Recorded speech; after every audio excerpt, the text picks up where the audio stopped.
So hello everyone, welcome back to my channel and in another exciting mini blog. তো আজকে আমি চলে গেছিলাম পিসি বাড়িতে চিকেন বিরিয়ানি খেতে। সো গাইস, আজকে চিকেন বিরিয়ানিটা কিন্তু পিসি নিজের হাতে রান্না করেছে। And to be honest, homemade chicken biryani খেতে কিন্তু আমার অসাধারণ লাগে। তো ফার্স্ট বাইটটা নেওয়ার পর বুঝতে পারলাম যে না, বিরিয়ানিটা কিন্তু হোটেলকেও টক্কর দিয়ে দিচ্ছে। বিরিয়ানির সাথে স্যালাড থাকলে কিন্তু খাবারটা কিন্তু একদমই জমে যায়। সো গাইস, হোমমেড চিকেন বিরিয়ানিটা কিন্তু আমি প্রায় অনেক বছর পর খাচ্ছি।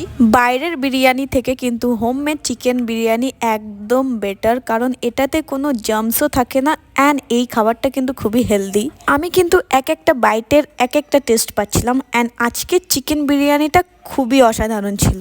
সো গাইস, আমি কিন্তু চিকেন বিরিয়ানি আজ অবধি রান্না করে খাইনি, মানে নিজের হাতে রান্না করে খাইনি। তো তোমরা যদি রেসিপি জানো আমাকে কিন্তু অবশ্যই কমেন্ট করে শেয়ার করো তোমাদের রেসিপি। যার কমেন্ট ভালো হবে সেই রেসিপিটা কিন্তু আমি বাড়িতে রান্না করে তোমাদের সাথে শেয়ার করব।